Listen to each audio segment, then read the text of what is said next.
Ambassador Chen Wei stood in the massive council chamber and felt small. She always felt small here. The room stretched up so high that clouds formed near the ceiling. Around her sat representatives from 47 different alien species.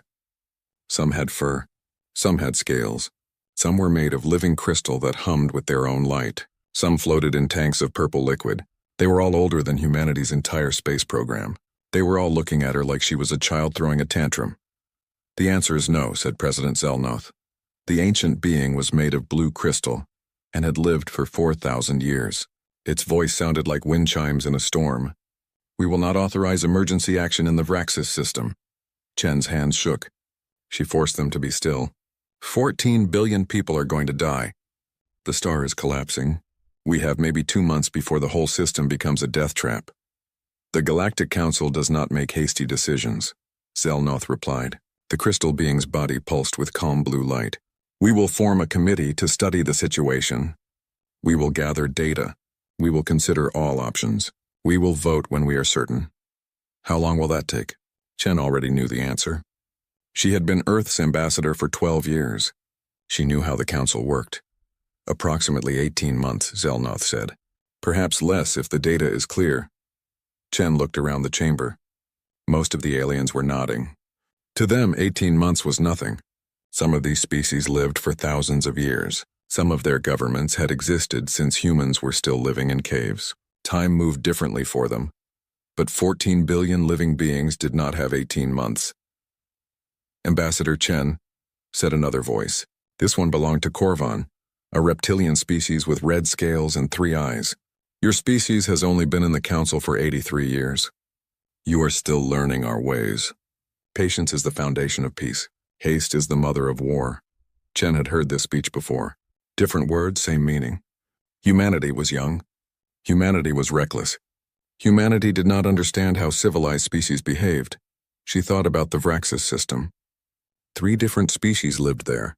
They had cities floating in gas giants. They had farms on rocky moons. They had families. They had children. They had art and music and dreams. In 18 months they would all be dead.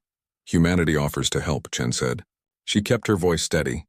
"We have 600 ships that can be converted for evacuation. We have the fastest FTL drives in known space. We can start rescuing people tomorrow." The chamber filled with clicking, buzzing, and humming sounds. The aliens were talking to each other. Chen's translator struggled to keep up.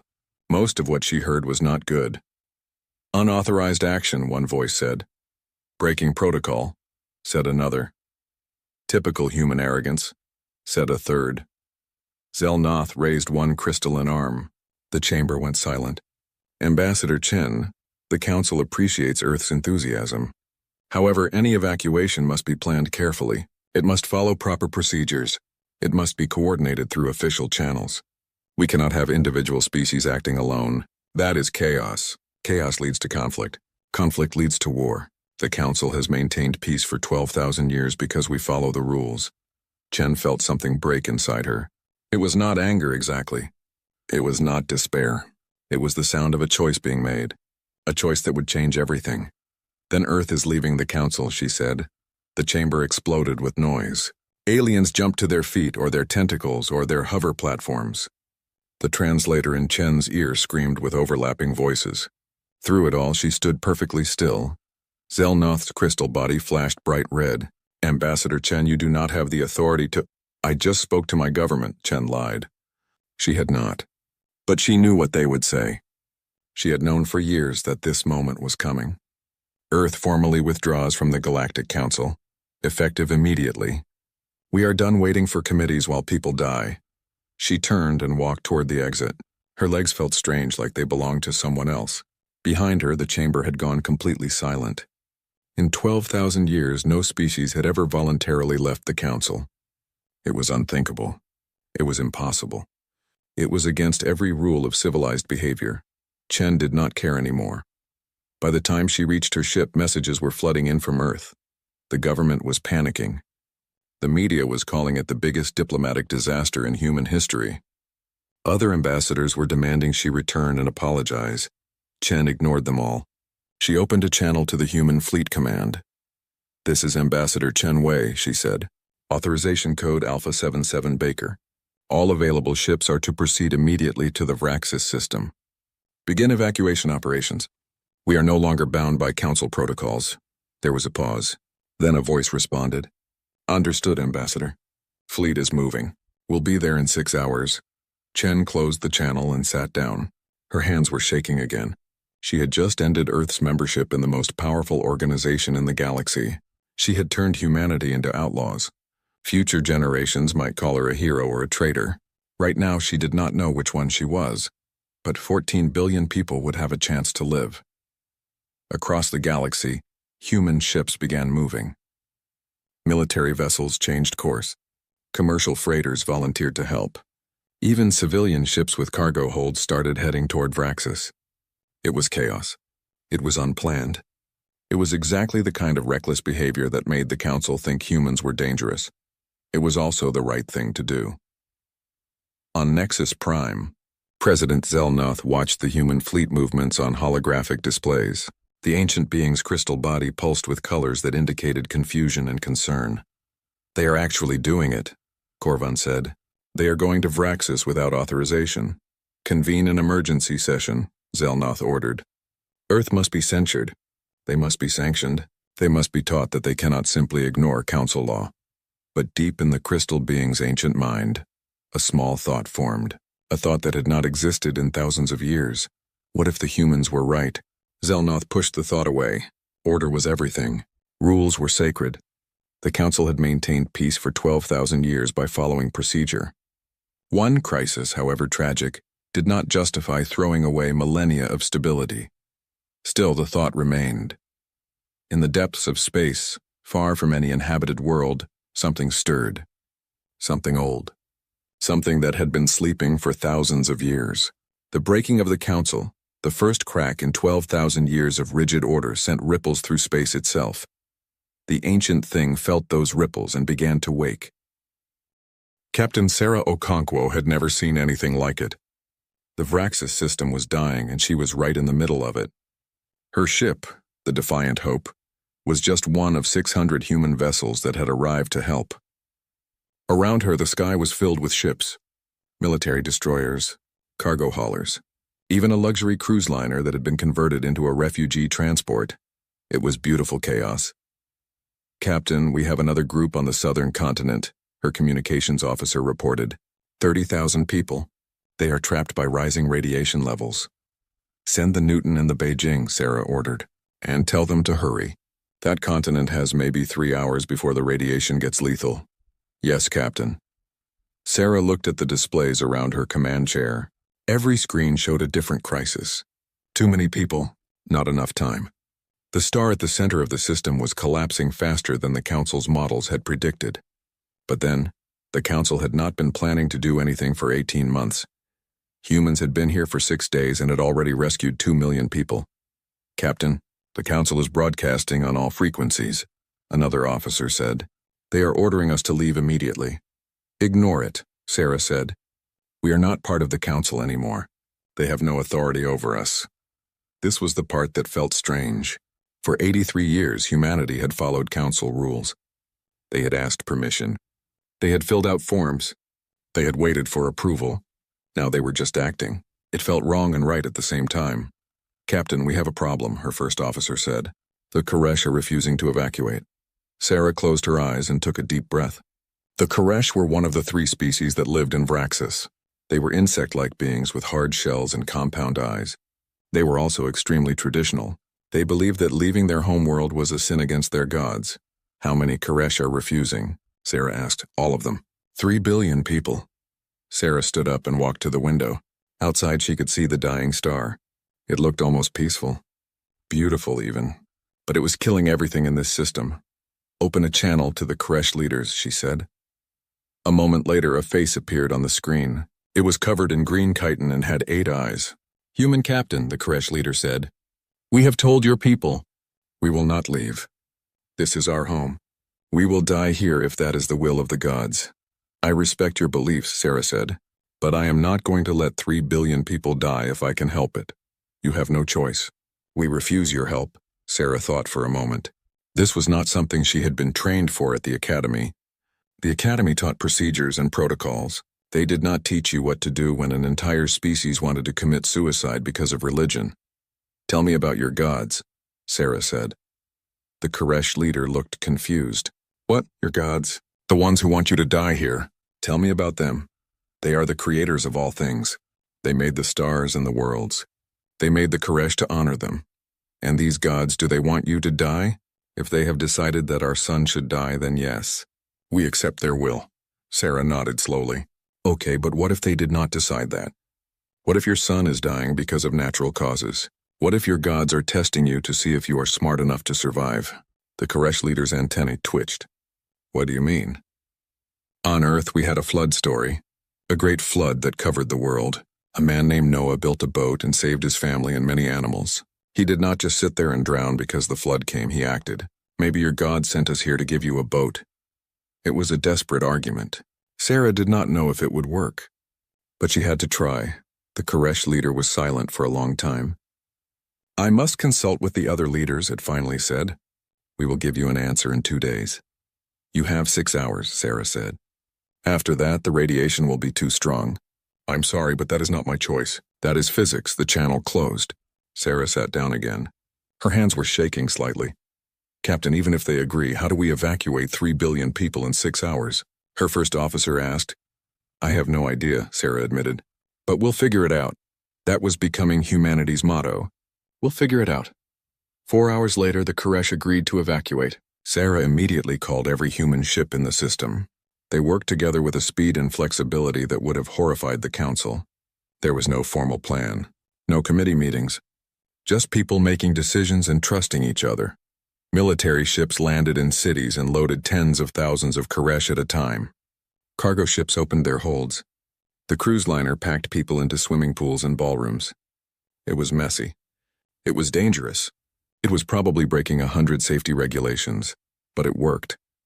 By the time the radiation reached lethal levels, 2.8 billion Koresh were safely off the planet. The remaining 200 million had chosen to stay. Sarah mourned them, but she understood. Some people could not leave their homes even to save their lives. Over the next 41 days, humanity evacuated 11.2 billion people from the Vraxis system. It was the largest rescue operation in galactic history. 3 species were saved from extinction. The Galactic Council was furious. Selnoth called an emergency session. Every member species attended. The crystalline president stood at the center of the chamber, and its body glowed with angry red light. Earth has violated every principle of the Council, Selnoth declared. They acted without authorization. They ignored our commands. They disrupted the natural order. We have no choice but to impose sanctions. The vote was unanimous. Earth was declared a rogue state. Trade with humanity was forbidden. Any species that helped humans would face consequences. Human ships were banned from Council space. Ambassador Chen, watching the broadcast from Earth, felt numb. She had expected this, but it still hurt. You saved 14 billion lives, her assistant said. That has to count for something. Tell that to the people who are going to lose their jobs when the trade sanctions hit, Chen replied. But across the galaxy, something strange was happening. The species that had been rescued from Vraxis were grateful. Very grateful. 3 species publicly announced. They were leaving the Council to form an alliance with Earth. Other species began quietly asking if humanity needed any help. The Galactic Council's perfect order was starting to crack. And in the depths of space, the ancient thing that had been waking up was now fully awake. It looked at the galaxy with senses that no living being could comprehend. It saw the Council's rigid structure. It saw the chaos that humanity had introduced. It saw that the time had come. Somewhere in Council space, a star blinked out. Then another. Then another. Communication networks failed. Ships disappeared. Ancient defense systems activated without warning. The cascade had begun. Dr. James Okafor stared at the data and felt his blood run cold. He had been studying the anomalies for 3 weeks now. Strange energy readings across the galaxy. Stars behaving in ways that made no sense. Communication networks failing for no reason. At first he thought it was just random problems. Equipment failures. Natural disasters. Bad luck, but it was not random. There was a pattern. Run the simulation again, he told his computer. Show me the timeline. The holographic display lit up above his desk. It showed the galaxy as a web of lights.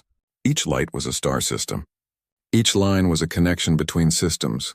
For 12,000 years, those connections had been stable, perfect, unchanging. Then Earth left the council, and one by one the connections started breaking. It is like dominoes, James muttered. One falls and hits the next.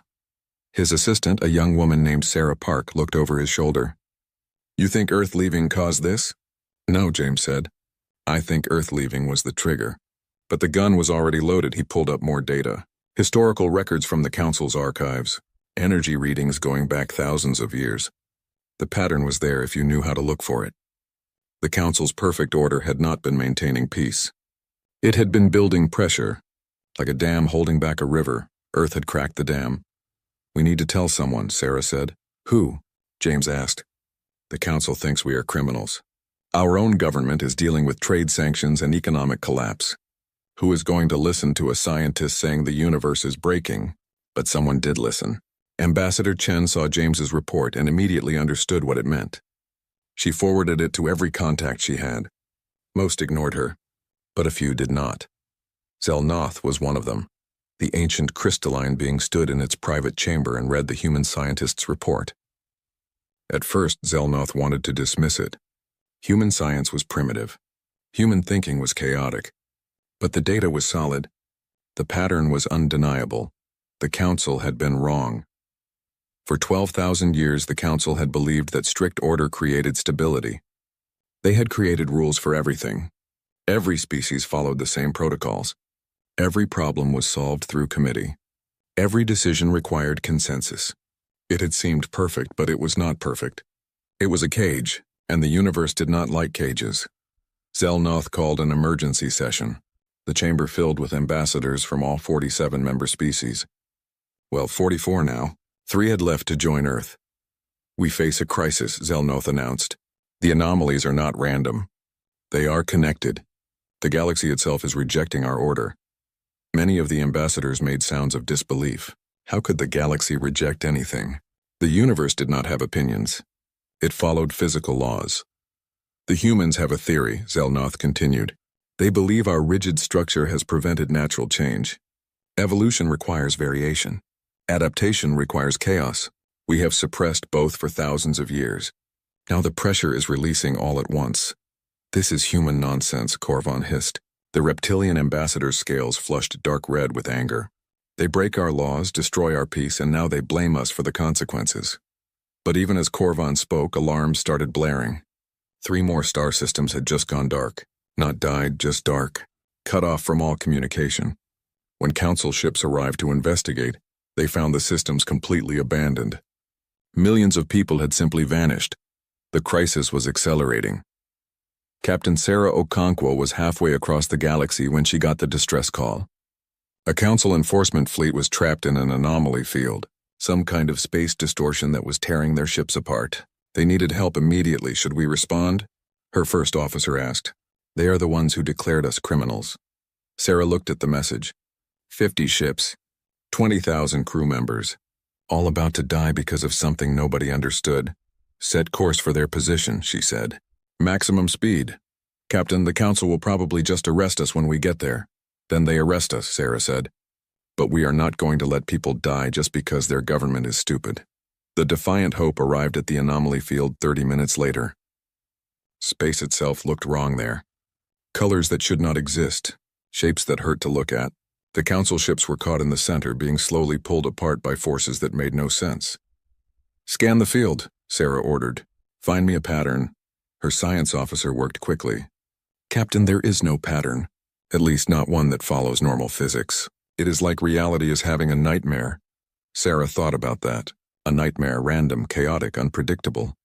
Everything the council had spent 12,000 years trying to prevent. What if we do not fight it? She said. What if we work with it? Captain, I do not understand. The council tries to impose order on everything, Sarah explained. But you cannot impose order on chaos. You have to ride it, like surfing a wave. She had no idea if this would work, but she ordered her pilot to take them into the anomaly field anyway. Instead of fighting the distortions, they let the ship move with them. They adapted. They improvised. They did things that would have made any council captain faint with horror, and it worked. The Defiant Hope reached the trapped council ships and started pulling them out one at a time. It was dangerous. It was messy. Sarah's ship took damage that would require weeks of repairs, but they saved all 50 ships. The council fleet commander was a Cathari, a species that looked like floating jellyfish made of light. "You saved us," it said, "even though we are enemies." "You are not our enemy," Sarah replied. "Your government is being stupid." "That is different." The Cathari commander was silent for a moment. Then it said something that would change everything. "Perhaps our government has been stupid for a very long time." Word of the rescue spread quickly. Across council space, species started questioning their leaders. Why had they sanctioned Earth? Why had they let the Vraxis people almost die? Why were they so afraid of change? The council's perfect unity was cracking. Meanwhile, on a dead planet at the edge of known space, an archaeological team made a discovery.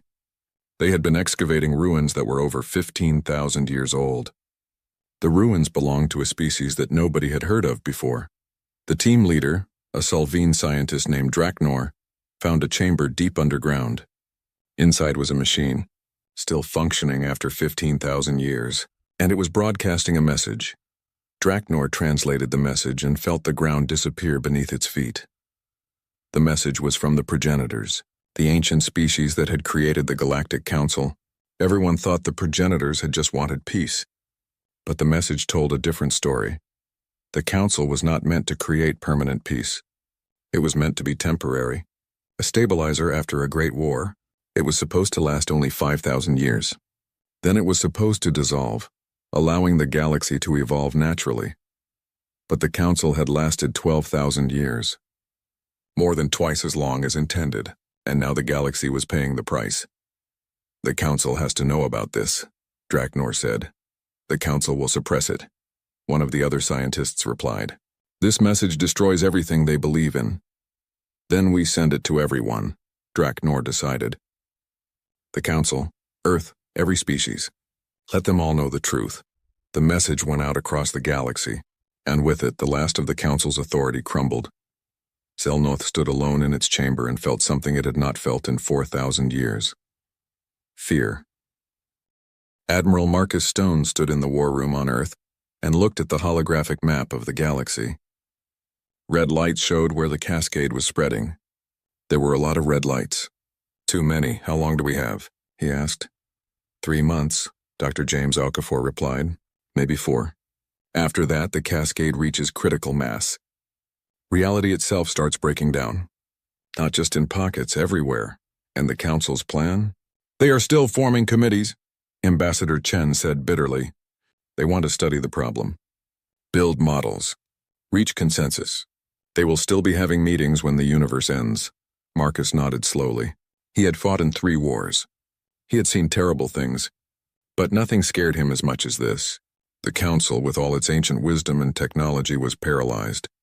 And humanity, the youngest and weakest species, had to somehow save everyone. "We have a plan," James said. "It is crazy. It will probably not work, but it is better than nothing." "Let me hear it," Marcus said. James pulled up a new set of data. "The cascade is not destruction. It is correction. The universe is trying to return to a natural state. The Council has been suppressing that state for 12,000 years. We cannot stop it, but maybe we can guide it." "Guide chaos," Marcus said. "That sounds impossible." "Humans have been doing it for our entire history," James replied. "We do not build perfect systems. We build systems that can adapt, that can change, that can survive mistakes. The Council built a crystal palace. We need to show them how to build something that can bend without breaking." Chen leaned forward. "The problem is we need the Council's cooperation.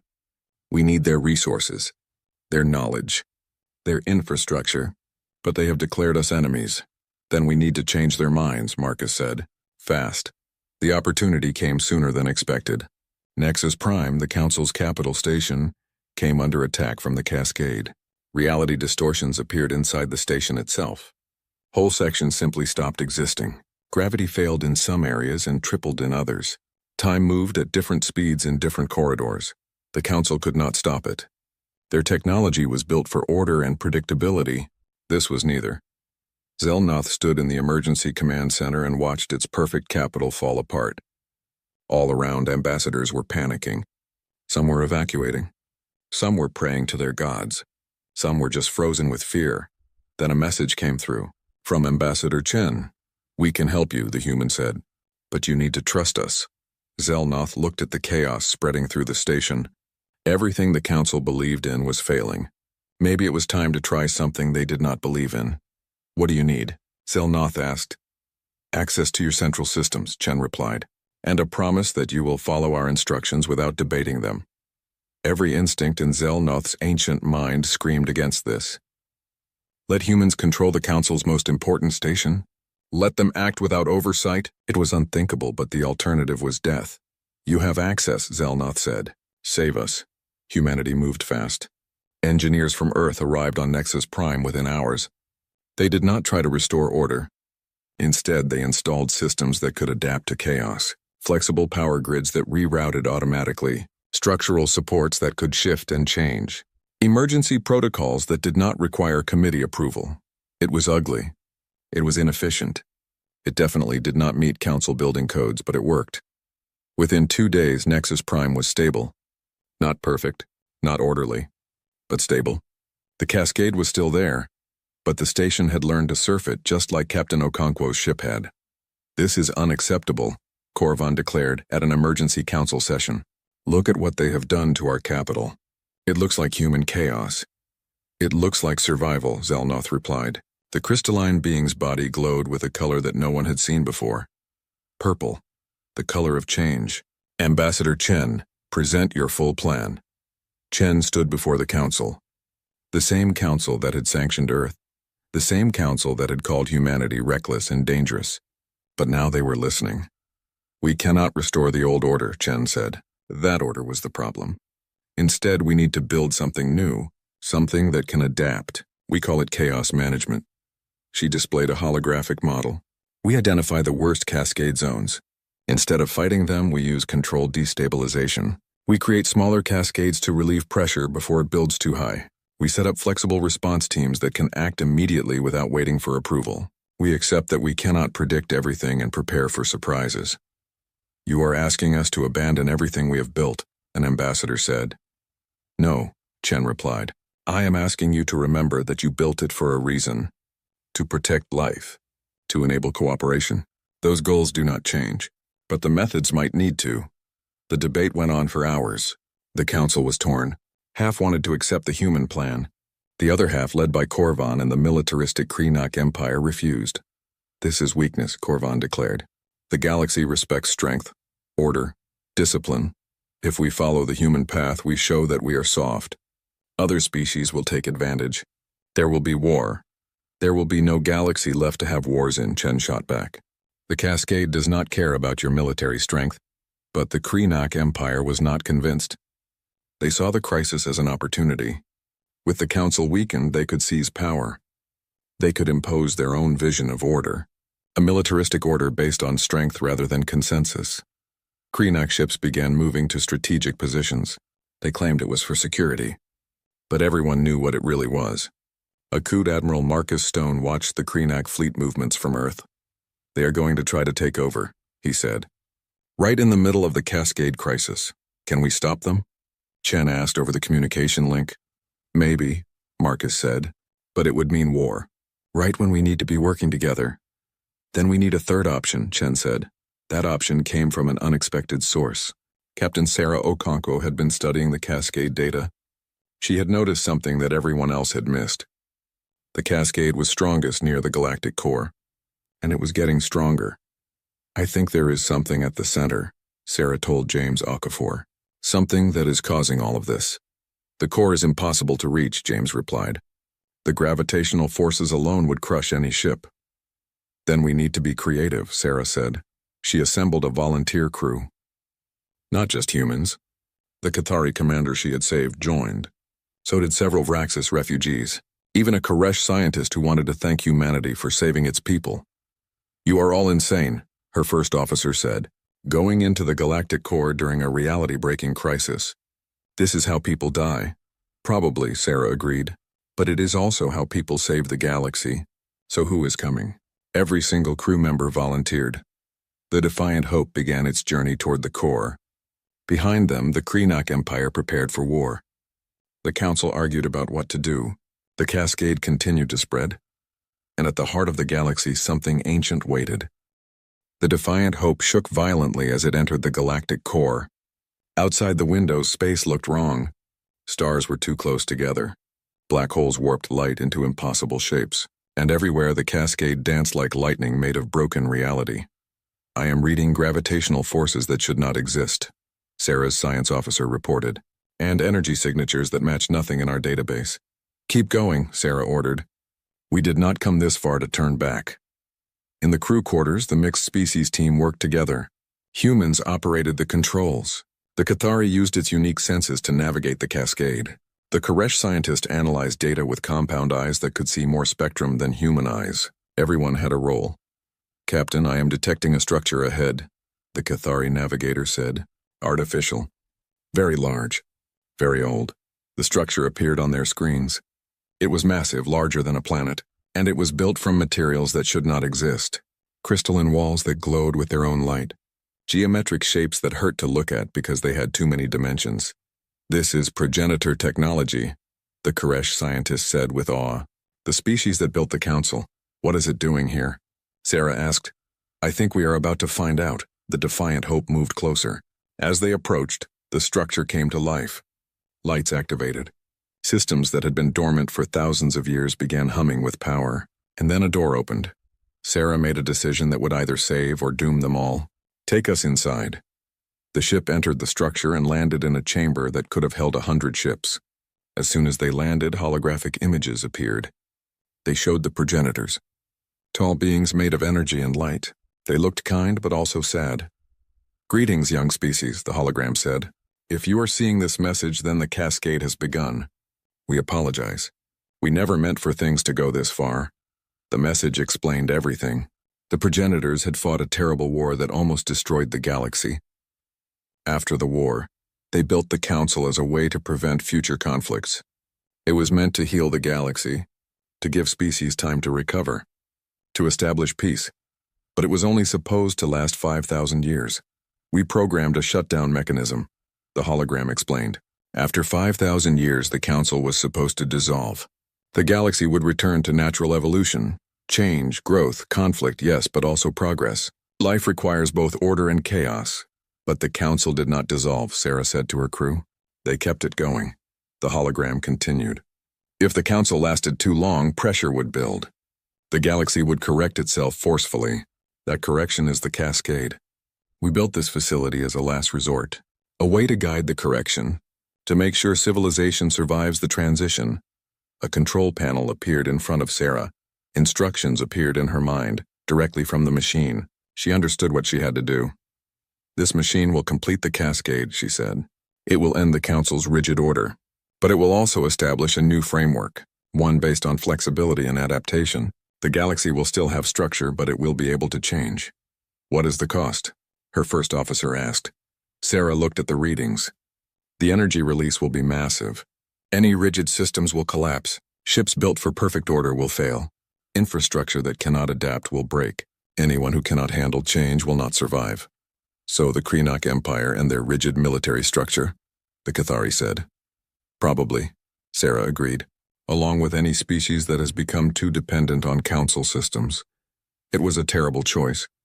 Activate the machine and save the galaxy, but kill billions who could not adapt. Or do nothing and watch the cascade destroy everything anyway. How long do I have to decide? Sarah asked. According to these readings, the cascade will reach critical mass in 3 hours, her science officer reported. After that, the decision will not matter.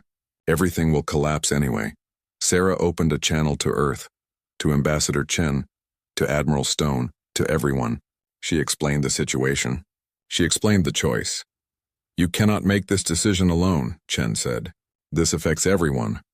Then we vote, Sarah replied. Full democracy. Contact every species. Every government, ask them. 3 hours should be enough time. It was chaos. Messages flew across the galaxy. Governments argued. Species debated. Some wanted to activate the machine. Some wanted to find another way. Some just wanted more time to think. Meanwhile, the Krenak Empire made its move. Their fleet surrounded Nexus Prime. They demanded that the Council surrender to their authority. They claimed only military strength could save the galaxy. "You have 1 hour to comply," the Krenak Admiral broadcast, "or we will open fire." Zelnoth stood on Nexus Prime and felt tired. So tired. 4,000 years of life, 12,000 years of Council history, all of it ending in fire and chaos. "Should we surrender?" another ambassador asked. Before Zelnoth could answer, another fleet appeared. A human fleet led by Admiral Marcus Stone. But they were not alone. The 3 species that had left the Council came with them. So did the Cathari, and the Sylvine, and a dozen other species who were tired of the old ways. "Krenak Empire, stand down," Marcus broadcast. "You will not take control through force." "You cannot stop us humans," the Krenak Admiral replied. "You are weak, chaotic, undisciplined." "Maybe," Marcus said. "But we are not alone." The vote came in. Across the galaxy, species had made their choice. 67% voted to activate the machine. 33% voted against or did not respond. It was not unanimous. It was not perfect. But it was a decision. Sarah Okonkwo placed her hand on the control panel. "For everyone who wants a chance to grow," she said, and activated the machine. The cascade transformed. Instead of random destruction, it became directed change. Energy poured through the galaxy in waves. Every rigid system was tested. The Krenak fleet, with its perfect military order and inflexible hierarchy, could not adapt. Their ships broke apart. Not violently, they just stopped working. Their crews survived, but their weapons did not. The Council's central computers, designed for unchanging protocols, failed. But the new adaptive systems that humans had installed kept working. Nexus Prime survived. Across the galaxy, species faced the same test. Those who could adapt survived. Those who were too rigid collapsed. It was not fair. It was not kind. But it was natural. When the transformation was complete, the galaxy had changed. The Council no longer existed as a central authority. Instead, it became a network. Species could join or leave freely. Decisions were made locally, not by universal committee. Rules were flexible, adapted to local needs. It was messier than before. There would be conflicts, mistakes, arguments, but there would also be growth, evolution, progress. 6 months later, Ambassador Chen stood at a new meeting place. Not Nexus Prime, but a station built by multiple species working together. Earth, the Cathari, the Vraxis refugees, the Koresh, and many others. They called it the Free Systems Alliance. Zelnoth visited the station. The ancient crystalline being's color had changed permanently to purple. The color of change. "We spent 12,000 years building a perfect machine," Zelnoth said. "You taught us that life is not meant to be perfect. It is meant to grow." "We did not save the galaxy," Chen replied. "We just reminded it how to save itself." "And now?" Zelnoth asked. "What happens now?" Chen looked out at the ships outside. Dozens of species, hundreds of ships, all moving in a pattern that looked like chaos but was actually coordination. Free. Flexible. Alive. "Now we figure out what comes next," Chen said. "Together, without knowing exactly how it will work, just like humans have always done." "Terrifying," Zelnoth said. "Yes," Chen agreed, "but also beautiful." Captain Sarah Okonkwo returned to Earth a hero, but she did not see herself that way. She had just done what needed to be done, what any human would have done. On the Defiant Hope's bridge, she looked at her mixed-species crew. They had been through hell together. They had saved the galaxy together, and now they were getting ready for the next mission. "Where to, Captain?" her first officer asked. Sarah smiled. The galaxy was open now, free, full of possibilities and dangers and wonders, just the way it should be. "Everywhere," she said. "We have a whole galaxy to explore, and it finally has room for us to be ourselves." The Defiant Hope launched from Earth and headed into the unknown. Behind it, thousands of other ships followed. Human and alien, working together, learning together, growing together. The cosmos was no longer collapsing into disorder. It was expanding into possibility. And at the heart of it all, humanity had taught the galaxy its most important lesson. Order is comfortable, but chaos is alive. Admiral Sarah Chen gripped the armrests of her command chair as another explosion rocked the bridge. Red warning lights flashed across every screen. The main display showed what remained of Earth's defense fleet, and the sight made her stomach turn. 47 ships had stood against the Krell invasion just 12 hours ago. Now only 19 were still fighting. Another platform destroyed, Lieutenant Morrison reported from his station. His voice stayed calm, but his hands shook. That's Orbital Defense Platform 7. All guns silent, Sarah nodded slowly. She had watched each platform die, one after another. Giant structures that had taken years to build, gone in seconds under Krell fire. Each explosion meant hundreds of people dead. Each loss meant Earth was one step closer to complete destruction. The enemy fleet filled the space beyond Earth like a swarm of angry insects. 300 Krell warships, each one bristling with weapons. Their dark hulls absorbed light, making them look like holes in space. The Krell had conquered 17 star systems before coming to Earth. They crushed every resistance they found. They showed no mercy. Status of the Valiant? Sarah asked. Morrison checked his screen. Heavy damage. Captain Rodriguez says they can fight for maybe another hour. After that, their reactor will fail. Sarah closed her eyes for just a moment. The Valiant was one of their newest ships. If it was dying, the older vessels were probably in worse shape. She opened her eyes and studied the tactical display. Every ship she saw represented friends, people she had trained with, eaten with, laughed with. Now they were all going to die together. Admiral, incoming transmission from the Krell flagship, the communications officer said. Put it on screen. The display changed. Warlord Thexkar appeared, his 4 eyes gleaming with cold satisfaction. The Krell commander stood over 8 feet tall, his armored body covered in scars from 1,000 battles. He had earned each scar by destroying entire civilizations. Human Admiral, Thexkar said in perfect English. The Krell always learned the languages of those they conquered. It made the surrender demands more personal. Your resistance is entertaining but pointless. We have destroyed the Velen Confederation. We have crushed the Torth Empire. Your primitive fleet cannot stop us. Sarah stood up from her chair. She would not sit while facing this monster. Then why are you talking to me instead of fighting? Thexkar's mouth opened in what might have been a smile. His teeth looked sharp enough to cut metal. Because I am not wasteful. You have fought well for primitives. You have destroyed 7 of my ships. That is more than most species manage. I offer you one chance. Surrender now. Your people will become workers in the Dominion. Your soldiers will serve in our armies. You will live as slaves, but you will live. And if we refuse, then in 6 hours, nothing will remain of your species except dust and memories. We will burn your planet until the oceans boil. We will crack your moon into pieces. We will erase every trace that humans ever existed. Thexkar leaned closer to the camera. This is not a threat. This is a promise. I have done this before. I will do it again. Sarah felt the eyes of every person on the bridge watching her. Down on Earth, billions of people huddled in underground shelters hoping their military could save them. In the fleet, thousands of sailors waited for her decision. The weight of their lives pressed down on her shoulders like a physical force. I need to consult with Earth's government, Sarah said. You have 6 hours, not 1 second more. The transmission ended. The bridge stayed silent for a long moment. Then Morrison spoke up. Admiral, we could evacuate some people. The colony ships in lunar orbit could hold maybe 1 million people. We could send them away, hope they find somewhere safe. And abandon 8 billion others? Sarah shook her head. No, we fight. Ma'am, with respect, we cannot win this fight. Their fleet is too large. Our weapons barely scratch their shields. Sarah walked to the main viewport. Earth hung below them, blue and beautiful. She could see the lights of cities, dimmed now to reduce targeting options. She could see the clouds swirling over oceans where she had learned to swim as a child. Every person down there was counting on her to save them, and she had no idea how. I know we cannot win, Sarah said quietly. But we can make them pay for every inch of space they take. We can show them that humans do not surrender. We can fight so hard that other species hear about it. Maybe somewhere someone else will learn from our example. Maybe our death will inspire others to resist. She turned back to face her crew. Send a message to all ships. We fight to the last.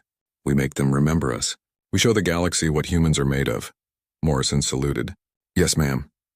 The next 5 hours passed in a blur of violence. The human fleet attacked in waves, using every tactic they knew. They rammed damaged ships into Krell vessels. They set traps in asteroid fields. They fired every missile, every torpedo, every bullet they had.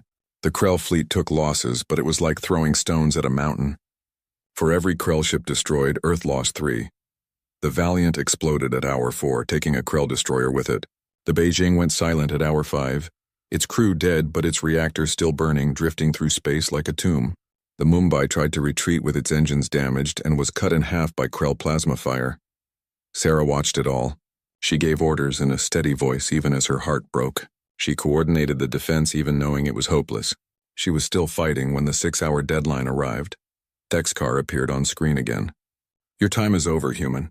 You chose death, so be it. All ships, target Earth's surface. Begin planetary bombardment. The Krell fleet moved into position, their weapons charged, ready to rain fire on the planet below. Sarah stood on her bridge, waiting for the end. Then every sensor on every ship suddenly screamed warnings at the same time. Admiral, Morrison shouted. Contact. Unknown vessel just entered the system. Where? Show me. The tactical display updated. Something big had appeared at the edge of the battlefield, moving impossibly fast. It had just stopped, sitting in space like it was watching. Can you identify it? Sarah asked. Negative. Sensors cannot get a clear reading. It's like nothing in our database. It's not Krell, it's not Velen. It's not any known species. Sarah stared at the unknown contact. For the first time in hours, she felt something other than despair. She felt hope. Tiny and fragile, but real. Try to hail them, she ordered. Morrison worked his controls. No response, ma'am. On the display, part of the Krell fleet broke away, 20 ships heading toward the unknown vessel. Dexcar's voice came over the command channel. Eliminate that contact. Nothing interferes with the Dominion. Sarah watched the Krell squadron approach the mysterious vessel. She held her breath. Then something impossible happened. The unknown vessel decloaked. The ship that appeared before them looked like nothing Sarah had ever seen. It was massive, easily twice the size of the largest Krell battleship. But size was not what made her stare. It was the design. The hull was covered in patches, repairs, and modifications. It looked like someone had been rebuilding the ship for centuries, adding pieces from a dozen different sources. Weapons bristled from every surface, but they were all different types, different styles, as if collected over a long journey. Strange symbols covered the armor plating. Sarah squinted at them, trying to make sense of what she saw. My God, Morrison whispered. Those markings. Some of them are in English. What? Sarah leaned forward. Show me a close-up. The screen zoomed in on the hull. Morrison was right. Among the strange alien symbols there were human letters, but something was wrong with them. Some were in languages Sarah recognized. Others looked ancient, like something from a museum. That section there, Morrison pointed. That's modern English. But that part over there, that looks like Old Chinese. And there, I think that's ancient Sanskrit. That's impossible, Sarah said. No human ship has those languages together. That would require... Admiral, the Krell squadron is engaging. Sarah snapped her attention back to the tactical display. 20 Krell ships surrounded the unknown vessel. Weapons charged. They fired as one, a devastating barrage that should have turned any ship into vapor. The mysterious ship's shields flared bright blue.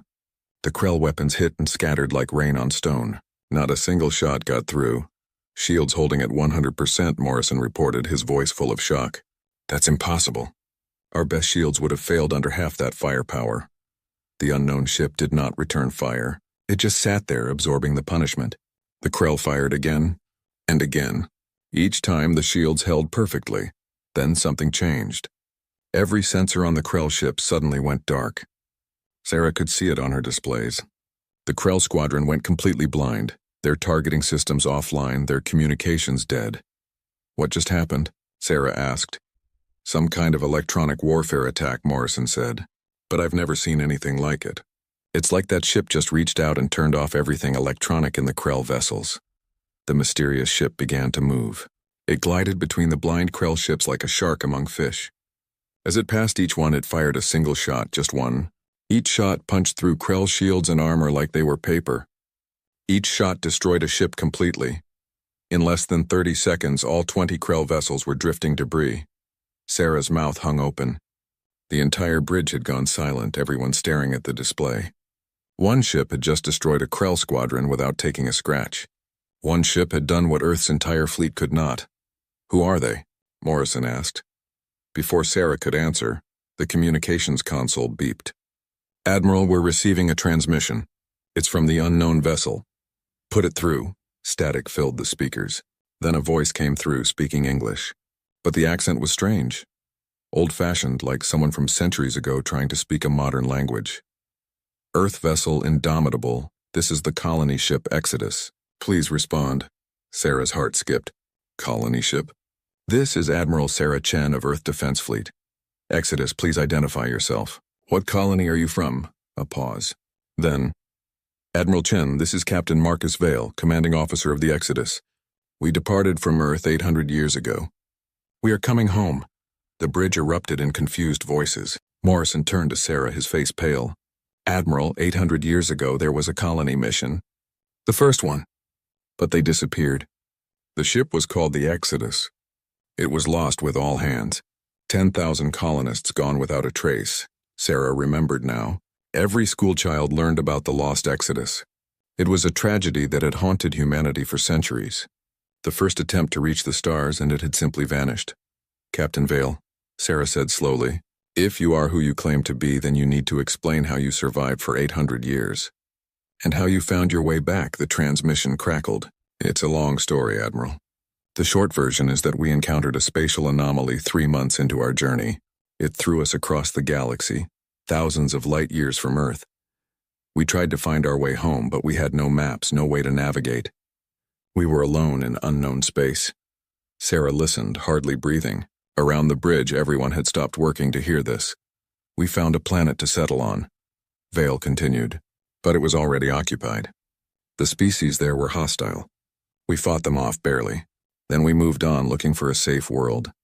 But everywhere we went, we found enemies. Species that attacked on sight. Empires that wanted to enslave us. Pirates who saw us as easy prey. Vale's voice grew harder. For 800 years, Admiral, we have been fighting. Not because we wanted to, but because we had to. We learned to fight better than anyone. We took weapons from the species we defeated. We learned their technologies. We adapted. We survived. How many of you are left? Sarah asked. 50,000. We are all descendants of the original colonists. For 80 generations, we have kept our culture alive. We remembered Earth. We remembered where we came from. Every child born on the Exodus was taught about their home world, even though none of us had ever seen it. Sarah felt tears forming in her eyes. How did you find us? We intercepted Krell communications 3 months ago. They were boasting about their planned invasion of Earth. When we heard that name, we knew we had to act. We traced their route back, pushed our engines beyond safety limits, and came as fast as we could. Vale paused. We may have been gone a long time, Admiral, but Earth is still home, and nobody threatens our home. Sarah looked at the main display, where the Krell fleet still sat in formation, preparing to bombard Earth. Then she looked at the Exodus, this impossible ship crewed by the descendants of people who refused to give up hope. Captain Vale, the Krell have given us an ultimatum. Surrender or die. They have 300 ships. We have less than 20 left. We know, Vale said. We've been monitoring. That's why we came. Admiral Chen, request permission to join your defense fleet. Sarah almost laughed. One ship, even one as powerful as the Exodus, could not stop 300 Krell vessels. But then again, she had just watched that one ship destroy 20 Krell in seconds. Permission granted, Captain. Welcome home. Now let's show these bastards what humans can do. Understood, Admiral. Exodus moving to attack position. And Admiral, we brought something for you.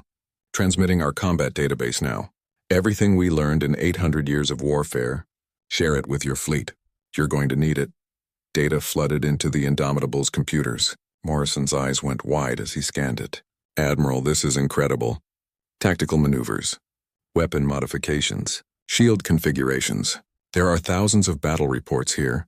Strategies against species we've never even heard of. Sarah watched as the Exodus moved to join her fleet.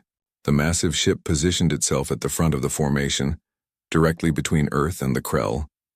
On the Krell flagship, Warlord Thexkar must have been watching. His voice came over the communications channel full of rage. What is this? What primitive trick are you trying? Sarah smiled. For the first time in hours, she smiled. No trick, Warlord. Just some old friends coming home. You wanted to see what humans are made of? You're about to find out. The Krell fleet moved first. Warlord Thexkar had not conquered 17 star systems by hesitating. His ships formed into attack wings, each group targeting different sections of the human defense line. Standard Krell tactics, Overwhelming force applied to break the enemy formation. But something was different this time. The Exodus sat at the center of the human fleet, and the combat data it had shared was already being uploaded to every surviving Earth ship. Tactical displays updated with new information. Weapons officers received instructions on Krell weak points that Earth's military had never known existed. Shield operators learned frequency modifications that could deflect Krell plasma fire more effectively. All ships, this is Admiral Chen, Sarah broadcast to the fleet. New tactical data is now in your systems. Study it fast. We're about to put it to use. Morrison, coordinate with Captain Vale. I want our attack synchronized. Yes, ma'am. The first wave of Krell ships came in fast, 40 vessels in tight formation. They had done this 1,000 times before. Overwhelmed the enemy with concentrated fire, break their formation, then pick off the survivors. It had worked against every species they had faced. The Exodus did not move to meet them. Instead, it powered up weapons that Earth's sensors had trouble identifying. The ship seemed to bristle with energy as multiple systems came online at once. Captain Vale is hailing all ships, Morrison reported. Vale's voice came through calm and steady. Earth fleet, when we fire, you fire. Target the ships we mark. Don't waste shots on heavy armor. Aim for the weak points in their shield generators. The data we sent you shows exactly where to hit. Sarah watched the Krell ships close the distance. 5,000 kilometers. 4,000. 3,000. Fire, Vale said. The Exodus unleashed hell. A dozen different weapon types fired at once. Plasma cannons, railguns, energy beams, and weapons Sarah did not recognize. Each shot was perfectly aimed. The Krell shields, which had seemed impenetrable before, collapsed under the precise targeting. Ships exploded or went dark, their systems fried. The Earth fleet fired in sync following the Exodus's lead. Sarah watched as the Beijing's replacement, the New Mumbai, landed shots that punched through a Krell cruiser's shields. The destroyer Wellington, barely holding together, managed to cripple a Krell frigate with a missile strike that hit exactly where Vale's data said it would. The first Krell wave lost half its ships in seconds. The survivors scattered, breaking formation. Impossible, Morrison whispered. We just destroyed 20 Krell ships, in one volley. But there was no time to celebrate. The second wave was already coming, this time with 60 ships. Thexkar had committed more forces, adjusting to the threat. Exodus to Indomitable, Vale's voice came through. Admiral, we're going to do something you've probably never seen before. Don't be alarmed. What are you? The Exodus suddenly accelerated, not the slow burn of conventional engines, but instant speed that defied physics. One moment it was at the center of the formation. The next, it was in the middle of the incoming Krell wave. How is that possible? Morrison shouted. No ship can move like that. The Exodus spun like a dancer, weapons firing in all directions. Krell ships exploded around it. Those that tried to return fire found their shots hitting empty space. The Exodus moved too fast, too unpredictably. It was like watching a wolf in a flock of sheep. Sarah realized what she was seeing. This was not a military vessel designed to fight in formation. This was a survival ship, built to fight alone against overwhelming odds. For 800 years, the Exodus had been outnumbered in every battle. They had learned to fight in ways no formal military would ever develop. All ships, advance, Sarah ordered. Support the Exodus. Use the targeting data. The Earth fleet surged forward. The battle became chaos, ships weaving between each other, weapons fire lighting up space. But now the chaos favored humanity. Every Earth captain was applying centuries of hard-won combat experience thanks to the Exodus's database. Captain Rodriguez on the Valiant managed to predict a Krell maneuver and set an ambush. 3 Krell destroyers flew right into a spread of torpedoes. The Wellington used a tactic from the database called Ghost Drift, shutting down all systems, to look dead, then firing at point-blank range when Krell ships came to investigate. But the Krell were not helpless. They adapted fast, using their numerical advantage to surround individual Earth ships.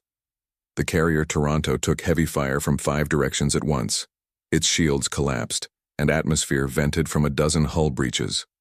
Toronto is going down, Morrison reported. Exodus responding, someone said. The Exodus appeared next to the Toronto in that impossible instant movement. It positioned itself between the dying carrier and the Krell attackers. The massive ship took fire meant for the Toronto, shields flaring bright. "Captain Vale, your shields are at 60%, Sarah warned. "We've been through worse," Vale responded. His voice was tight but controlled. "Toronto, get your people to the escape pods. We'll cover you." The Toronto's crew abandoned ship while the Exodus held the line. Krell plasma fire hammered the shields again and again. 55%, 50%, 45%. "Vale, pull back," Sarah shouted. "Not yet. Not until every pod is away." Sarah watched helplessly as the Exodus's shields dropped to 40%, then 35%. The ship was taking damage now, armor plates scorching under Krell weapons. Finally, the last escape pod launched from the Toronto. "All clear," Vale said. "Exodus withdrawing." The ship vanished from its position and reappeared near the Indomitable. Sarah could see the damage now. Sections of the hull were blackened. Some weapons ports had been destroyed. But the ship was still fighting. "Damage report," Sarah asked. "Could be worse," Vale said. There was dark humor in his voice. "We once fought a species called the Zarth for 3 days straight without a break. This is nothing." Sarah looked at her tactical display. The battle had been going for 30 minutes. The Krell had lost 70 ships. Earth had lost 3 more vessels, but the Exodus had saved the crews. For the first time, humanity was inflicting more damage than they were taking, but there were still over 200 Krell ships left. Thexkar's voice came over the command channel. "What is that ship? What species builds such a vessel?" Sarah smiled coldly. "That's a human ship, Warlord. The first humans to reach the stars. They've been fighting in the dark for 800 years and they just came home to save their planet. You picked the wrong species to threaten. Impossible. Humans are weak. We studied your military. Your technology is primitive." "You studied Earth's military," Sarah corrected. "You never met the colonists who learned to fight without support, without backup, without mercy. They learned from every species they fought, and now they're going to teach you what it means to threaten humanity." Thexkar's roar of rage came through the speakers. "All ships, focus fire on that unknown vessel. Destroy it. I want nothing left but atoms." The entire Krell fleet turned toward the Exodus. 230 ships, all weapons charging. Enough firepower to glass a planet. Vale's voice came through, still calm. "Admiral Chen, we're about to get hit hard. Request that Earth fleet use this distraction to hit them from the flanks. Use attack pattern Theta from the database." "You'll be destroyed," Sarah protested. "Maybe," Vale said. "But probably not. We've survived worse odds. Trust us, Admiral. We know what we're doing." Sarah looked at Morrison. The young officer looked back at her, waiting for orders. She took a deep breath. "All ships, execute attack pattern Theta. Hit them while they're focused on the Exodus. Make every shot count." The Krell fleet fired as one. A wall of plasma and missiles converged on the Exodus. The massive colony ship's shields flared so bright that Sarah had to look away from the screen. And somehow, impossibly, the shields held. The shields of the Exodus glowed like a small sun under the concentrated fire of 200 Krell warships. Every weapon in the enemy fleet poured destruction into that one point in space. It was enough energy to boil an ocean, crack a moon, burn through any known defensive system. But the Exodus did not break. Its shields bent, flickered, and strained, but they held. Sarah watched numbers scroll across her screen, shield strength dropping, but slowly. 70%, 65%, 60%. The ship was bleeding energy, but it was not dying. "How are they doing that?" Morrison asked in awe. 800 years of learning how to not die, Sarah said. "They probably fought species with weapons 10 times worse than what the Krell have. This is just another day for them." While the Krell fleet focused everything on the Exodus, the Earth fleet struck. Following attack pattern Theta from the database, the human ships split into 3 groups and attacked from different angles. The pattern was brutal and efficient, designed by people who had fought countless battles against superior numbers. The destroyer Wellington and 2 frigates hit the Krell left flank. They targeted command ships, the vessels coordinating the fleet movements. Without warning, 3 Krell commanders found their ships exploding around them. The left flank broke formation, ships scattering in confusion. The cruiser New Delhi led the attack on the right flank. They used a maneuver called cascading failure, where they damaged one ship's reactor just enough to make it explode, and the explosion damaged nearby ships. It was a chain reaction tactic that required perfect precision. The New Delhi's crew executed it flawlessly. 7 Krell ships died in a spreading wave of destruction. Sarah took the Indomitable and 4 other ships straight up the middle. The Krell were so focused on the exodus that they left their center weak. Sarah's group punched through like a knife through paper, firing at ship engines and life support systems. Not every shot needed to destroy a ship. Crippling it was enough. "Vale, how are you holding up?" Sarah called. "Shields at 45%. Hull integrity at 80%. We have fires on 3 decks, but damage control has them contained." Vale's voice sounded strained now, but still steady. "Keep hitting them, Admiral. We can take it." The Krell fleet began to realize their mistake. They had bunched up too tightly to attack the Exodus, and now they were vulnerable. Ships crashed into each other trying to turn and face the Earth fleet. Some Krell commanders panicked and fired at anything that moved, hitting their own vessels as often as human ones. Thexkar's voice roared across all channels. "Fools, maintain formation. Do not break." A missile from the Indomitable struck the Krell flagship's communication array. Thexkar's voice cut off mid-sentence. The Krell fleet lost its coordination completely. "Now," Sarah shouted. "All ships, maximum effort. Hit them while they're confused." The battle turned into a close-range brawl. Ships fired at each other from mere kilometers away. The Exodus, finally given relief as Krell ships turned to face new threats, went on the offensive. It moved through the enemy fleet like a predator, striking and vanishing, reappearing somewhere else to strike again. Its weapons never stopped firing. Sarah saw a Krell battleship trying to ram the Indomitable. She ordered evasive maneuvers, but the Krell ship was too close, too fast. Impact in 3 seconds. 2 seconds. 1 second, the Exodus appeared between them. The massive colony ship took the ram meant for the Indomitable. The collision tore a huge gash in the Exodus's side. Atmosphere vented into space. Debris flew in all directions. "Vale!" Sarah screamed, no response. The Exodus tumbled from the impact, spinning out of control. The Krell battleship that had rammed it backed away, preparing to fire at point-blank range into the wound it had created. Then the Exodus stopped spinning. Emergency thrusters fired, stabilizing the ship.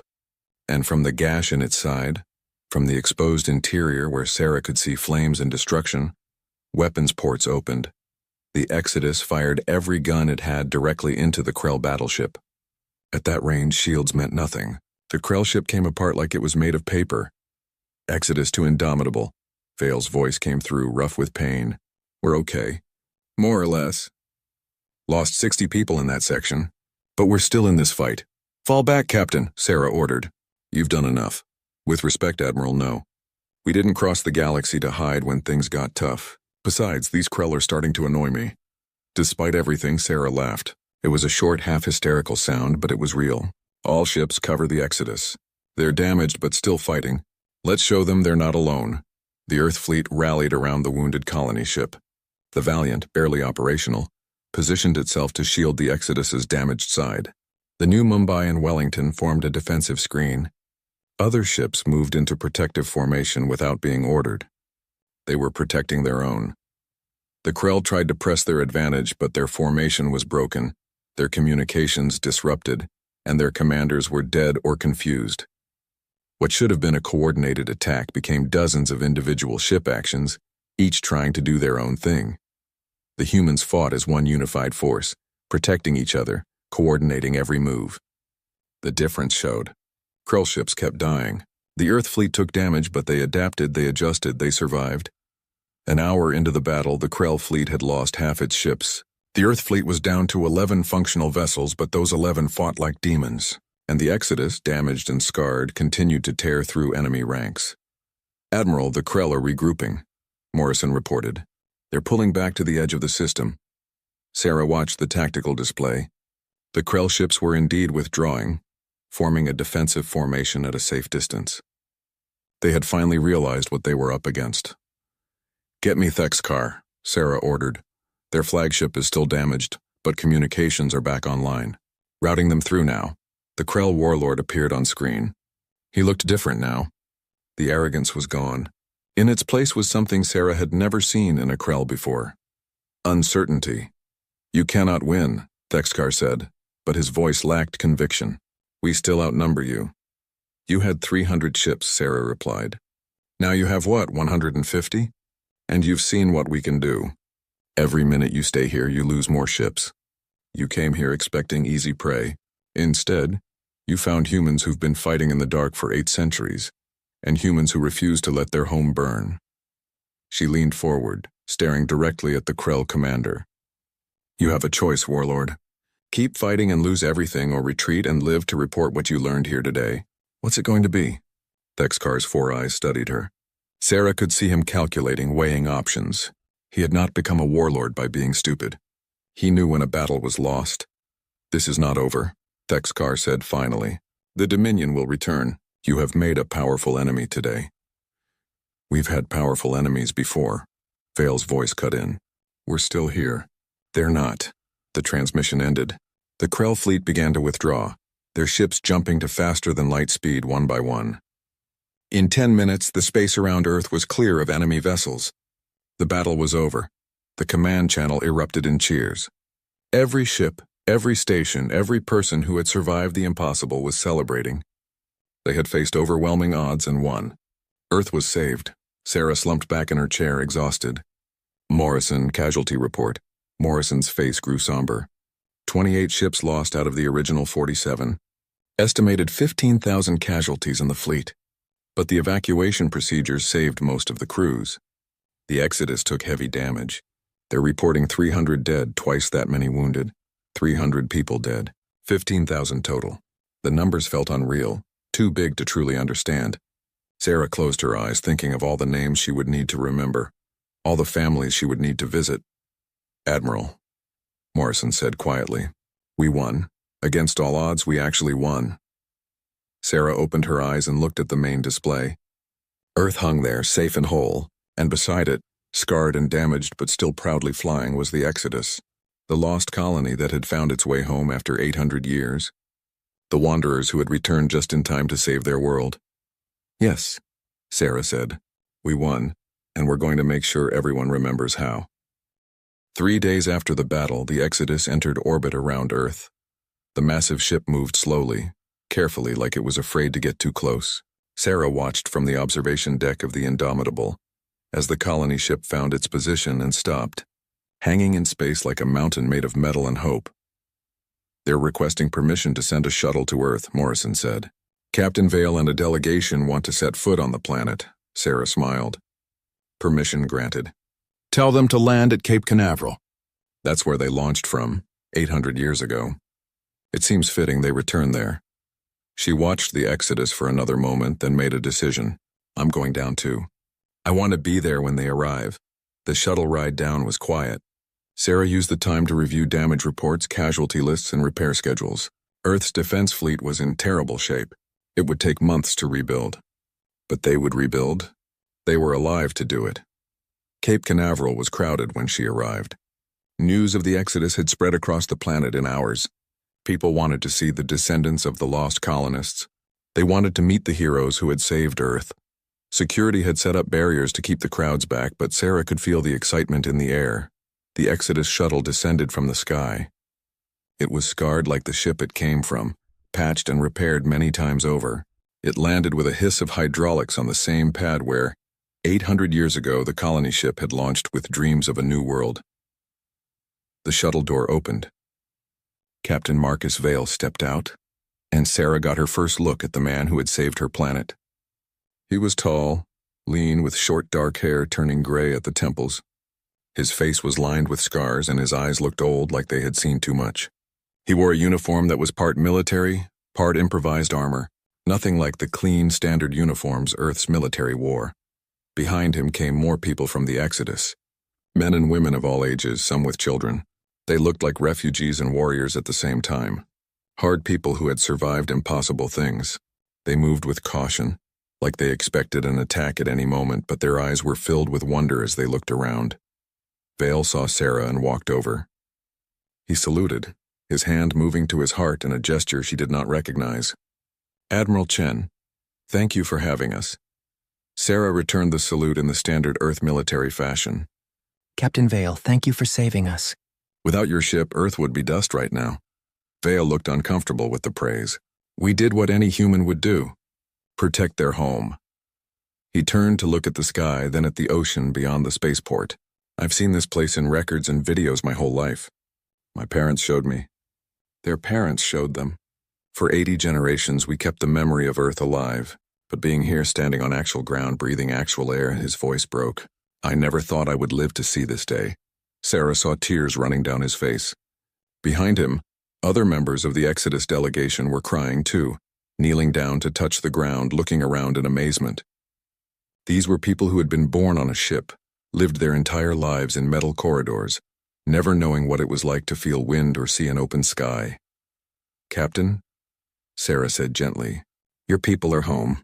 For real this time. Vale wiped his eyes and nodded. Home, yes. He took a deep breath, pulling himself together. Admiral, we need to talk. Not just about the battle, but about what comes next. I agree. Let's give your people a few minutes to experience Earth. Then we'll meet with the government. The meeting happened 2 hours later in a conference room that had been hastily prepared. Earth's president, military leaders, and scientific advisors on one side. Captain Vale and his senior officers on the other. Sarah sat between them, trying to bridge 800 years of separation. President Okafor spoke first. Captain Vale, on behalf of Earth and all of humanity, thank you. Your arrival saved billions of lives. We are forever in your debt. Vale shook his head. You owe us nothing, Mr. President. Earth is our home. We were just protecting what is ours. He leaned forward. But I need to be honest with you. The Krell will return. We hurt them badly, but we did not destroy them. They'll report back to their dominion, and next time they'll come with more ships better prepared. How long do we have? Okafor asked. Months, maybe a year. They'll need time to rebuild their fleet and plan, but they will come back. The Krell never forget a defeat. It's a matter of pride for them. The room fell silent. Sarah had expected this, but hearing it confirmed still felt like a weight on her shoulders. Then we prepare, Okafor said. We rebuild our fleet. We fortify our defenses, and this time we'll be ready. It's not enough, Vale said bluntly. Mr. President, with respect, Earth's technology is centuries behind what's out there. Your ships are good for fighting each other, but against real galactic powers like the Krell, you need better weapons, better shields, better everything. Are you offering to help? Sarah asked. Vale looked at her, then around the table at his officers. They nodded. He turned back to the Earth delegation. The Exodus has 50,000 people. We've been maintaining that ship and fighting for 800 years. We know things Earth has not had the chance to learn. We can share that knowledge. Help you upgrade your fleet, train your soldiers, prepare your defenses. In exchange for what? One of the military advisors asked suspiciously.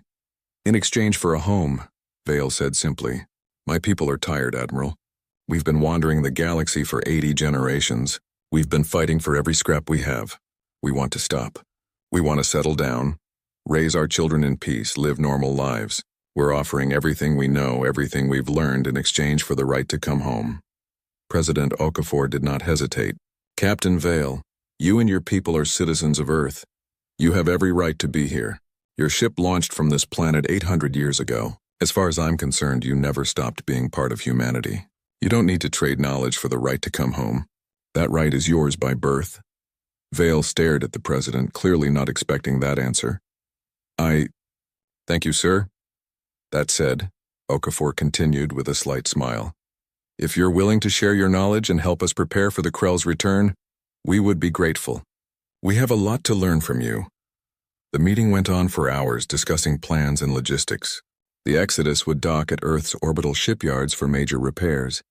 Teams of engineers from both Earth and the Exodus would work together, learning from each other. The combat database would be studied and integrated into Earth's military training. The Exodus colonists would be given the choice to settle on Earth or stay on their ship. As the meeting ended and people filed out, Sarah found herself walking with Vale. What will you do? She asked. After the ship is repaired, will you stay on board or come down to Earth? Vale was quiet for a moment. I don't know, he admitted. Part of me wants to retire, find a quiet place on some beach and never fight again. But another part knows that the Krell are coming back. My people and I were good at fighting. We might be the best fighters humanity has. It would be wrong to waste that when Earth needs defenders. You've done enough, Sarah said. You saved the world. No one could ask for more. Maybe, Vale said. But I've been fighting my whole life. I'm not sure I know how to do anything else. He looked at her with those old, tired eyes. What about you, Admiral? What happens now? Sarah thought about that. I rebuild the fleet. I train new crews. I prepare for the next battle. Because you're right, it's coming. And next time, we need to be ready. They reached the observation window that looked out over the ocean. The sun was setting, painting the sky in colors of orange and red. Vale stared at it like he was trying to memorize every detail. Beautiful, he whispered. We have sunsets on the ship, simulated ones. But they're nothing like this. Captain, can I ask you something? Sarah said, Of course, and how did you keep going? 800 years of fighting, alone in the dark. How did your people not give up? Vale smiled, a sad but genuine expression. We remembered Earth. Every generation we told our children about the blue planet where humanity was born. About oceans and forests and mountains.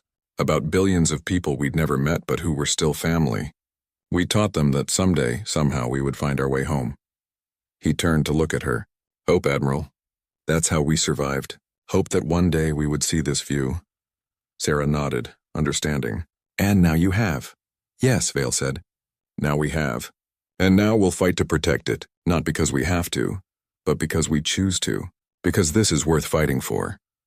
They stood there in comfortable silence, watching the sunset together, two soldiers from different times united by the same purpose. Behind them, through the building, they could hear the sounds of celebration. Earth was throwing a party for its returned children. The lost colony had come home. Somewhere out in the dark of space, the Krell were regrouping, planning their revenge. Other threats existed too, species and empires that Earth did not even know about yet. The galaxy was a dangerous place, full of enemies and challenges. But humanity had something now it had not had before. Unity. The idealism of Earth combined with the hard-won experience of the Exodus. Knowledge passed down through 80 generations of survivors. And